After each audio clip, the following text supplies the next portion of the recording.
everyone. Hi, I am your Ate Gigi. We are from UC Criminology Interns. Good morning. I will just ask for your cooperation just for 10 minutes kung okay lang ba sa inyo. Lahat ba kayo nakakaintindi ng Tagalog or may Ilocano ba? Hindi nakakaintindi ng Ilocano.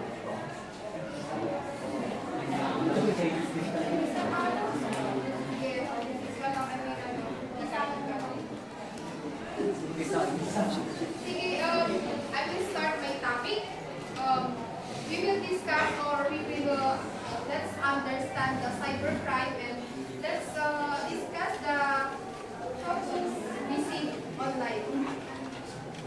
We have the three objectives for this discussion. First, we have to understand what the cybercrime is, to learn its common type and know how to stay safe online.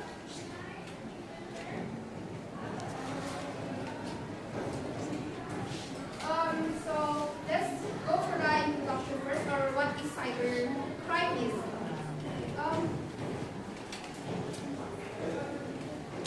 I will just read it for you na lang kasi parang hindi siya mabasa. Cybercrime is any illegal activity that happens on the internet. It is commonly on the computers, using computers, networks, or other forms of information or communication technology, which is ICT.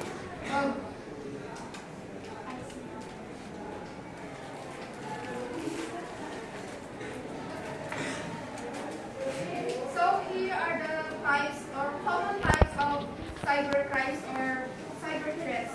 First, we have the hacking, which is breaking into someone's computer or account without permission. We have also the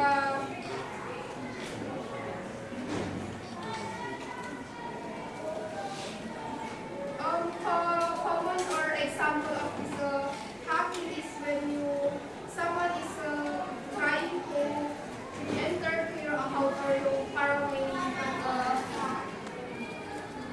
sa control sa mga account nyo like yung Facebook or siguro naman sa inyo most sa inyo parang na-try nyo na or may mga nakatry ba sa inyo kung mahack ang mga account, Facebook account?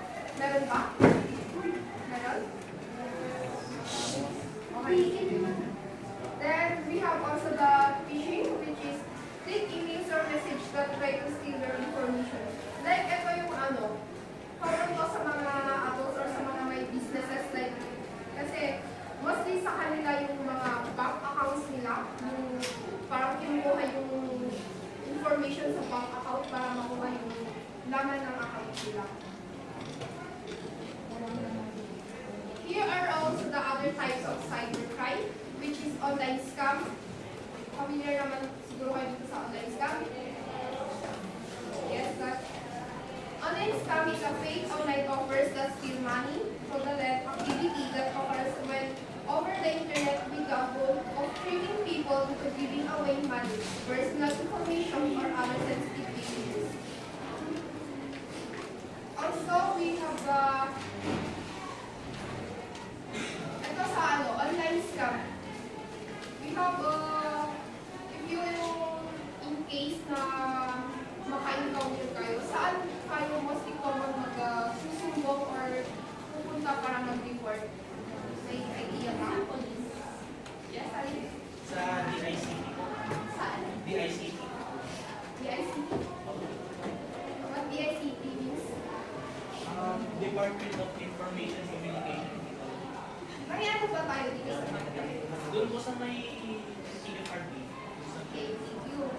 Unless yung pagkata mo lang yung So we also have the NBI.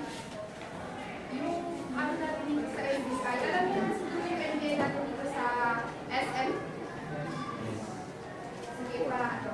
Also, we have the PNP Cybercrime Unit. Yung dito tayo sa Contact 7 dito sa CBO. Plus, we also have the cyberbullying. Yung ano naman kayo dito, marami naman. Aware naman siguro kayo kung anong cyberbullying. Example is yung parang nagpo-post kayo or you're trying to threat other student or yung parang binubully mo siya through using of social media, yung mga pinag-post siya sa Facebook, like, or yung mga mini-message niya siya. Alam niyo bang ano, like, pwede na rin gamitin sa inyo yan, alin sa inyo. Siguro naman aware kayo sa case ni Maris Racal and Anthony. Diba? Yun, pwede rin gamitin yan sa inyo, pwede rin i-react na para mas maintindihan. Cyberbullying is the use of technology to harass, threaten, embarrass, or target another person. Cyberbullying includes sending, posting, or sharing negative, harmful, false, or mean content about someone else. Gaya ng sabi ko kanina, parang pinag-post nyo siya or sinisiraan nyo rin siya sa Facebook.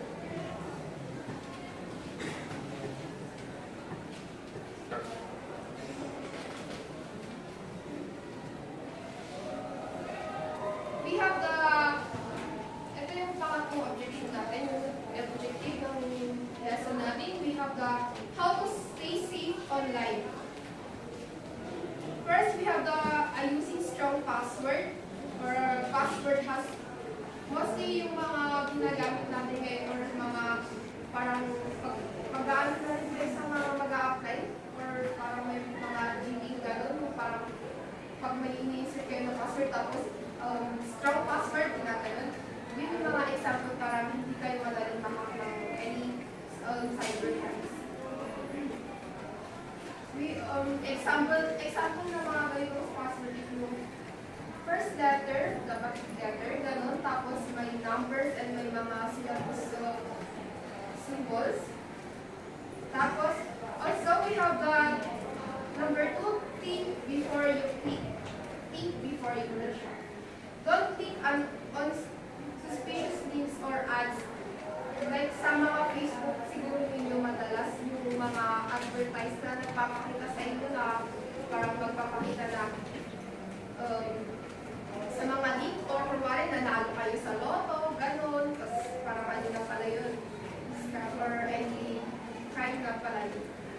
First, we have the keep personal information private. Parang yung mga magjowa, porket kasi magjowa i-share na yung mga private accounts nila, diba? Tapos pag mag-break, sasabihin, ano, sisirahan na kayo, parang, kailan ba ron? Malis na kagad ang gulo. Kaya, kahit sino pa yung close friend nyo, or yung ano, kaya sabi private or yung personal private account, dapat kayo lang nakakaalam. Kayo lang nakakaalam sa mga information nyo na ano, dapat hindi share sa iba. We also have the install antivirus software. If possible, sana, kasi since lahat naman tayo ay may kanya-kanyang cellphone, dapat may antivirus na din yung mga cellphones natin.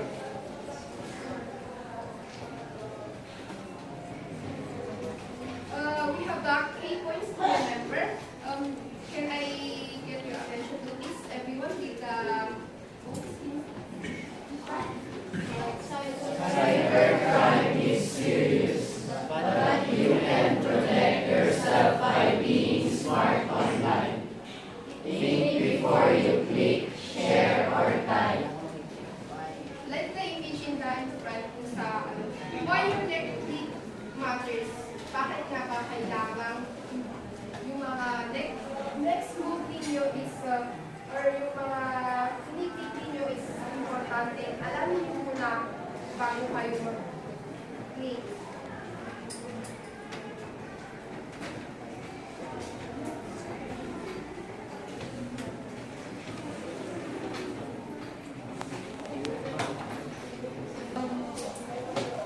Yung mga gusto ba kayong itanong? Sige, ako na lang magtatanong. As we discussed a while ago, ano yung mga types ng cybercrime?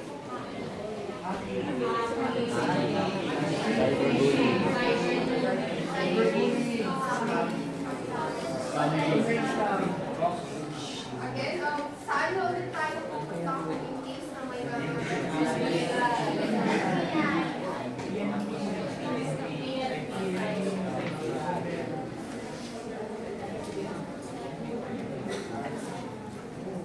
Oh, sige. What have you learned from this day that you start on or ano yung natutunan nyo or yung gagawin nyo? Things before you click